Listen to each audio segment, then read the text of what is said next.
You went no contact. They're about to follow a script. By the end of this video, you'll know every line before they say it. Most people think narcissists are chaotic. They're actually highly predictable. The chaos is the symptom. Underneath it, the same 6 stages play out in the same order, almost every single time. This isn't a guess. It's a pattern documented by Dr. Ramani Durvasula and decades of research on narcissistic injury, the wound a narcissist takes when the person reflecting them back walks away. Stage 6 is the part they've spent their whole life running from, and it's the reason every other stage even exists. We'll get there. Stage 1. Denial. They don't actually believe you left, not at first. In their head, this is a tantrum, a power move, something you'll snap out of when you remember how lucky you were to have them. So they wait. They don't text, they don't call. They go quiet, confident you'll be the one to break first.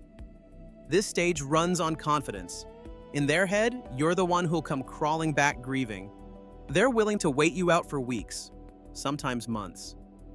Stage 2, rage. Then it hits them. You're not coming back. This is where the mask drops. The same person who once called you their soulmate now calls you crazy, unstable, a bad mother, a liar. Whatever wound they know they can press, they press. Underneath all of it is panic. Dr. Ramani calls this narcissistic injury, the moment their self-image cracks because someone walked away who wasn't supposed to be able to. The rage is the sound of that crack. Stage 3, bargaining and hoovering. Your phone lights up at 2:47 a.m. I've been doing the work. I'm in therapy now. I just want one conversation. I'm not the same person. This is hoovering, named after the vacuum because it's designed to suck you back in. It comes after the rage because the rage didn't work. So they switch tactics, charm, regret. The apology you spent 2 years waiting for, suddenly arriving fully formed at 3 in the morning. B.F. Skinner showed that intermittent reinforcement creates the strongest attachment of any reward pattern. They're not apologizing, they're pulling the lever. Stage 4, devaluation.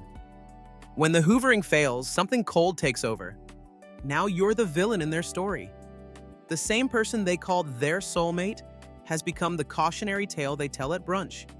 They tell mutual friends a version of events you don't recognize. They post cryptic quotes about narcissists, about you.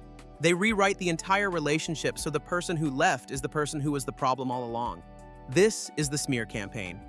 And the cruelty has very little to do with you. It runs on a deeper need. To be the protagonist of every story, even the one where they're the one who lost. Stage 5, replacement. You'll see the new partner online before they're done unpacking. It looks like they moved on faster than is humanly possible. They didn't. The replacement isn't a person. It's an audition. Someone hired to play the role you used to play, to prove to themselves they were never the problem.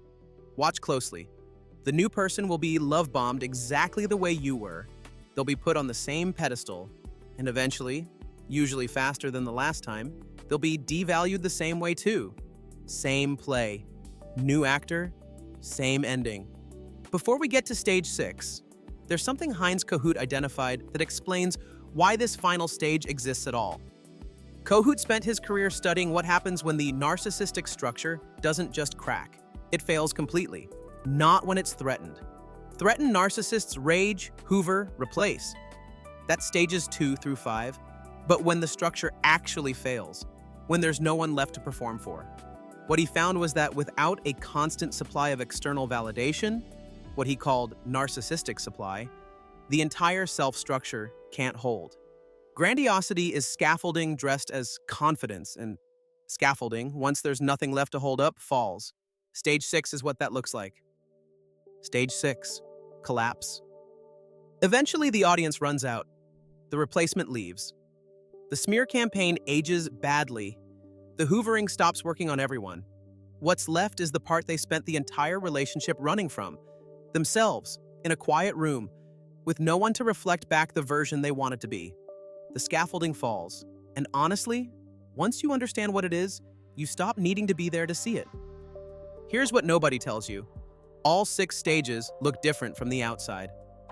The rage, the texts at 3 a.m., the new girlfriend, the smear campaign. 6 different costumes, one identical wound underneath. Every stage is the same thing wearing different clothes. A person who needed your eyes to exist, watching themselves disappear in real time. The entire performance was for an audience of 1, and you walked out. If you're in the middle of one of these stages, that confusion is information. Your body is decoding before your mind has the words. The sequence ends. Every stage has a half-life. Which stage are they in? Drop it below. If someone in your life keeps asking, why are they doing this? Send this. We translate what your body already knows into language your mind can finally use. Subscribe so you don't miss the next one.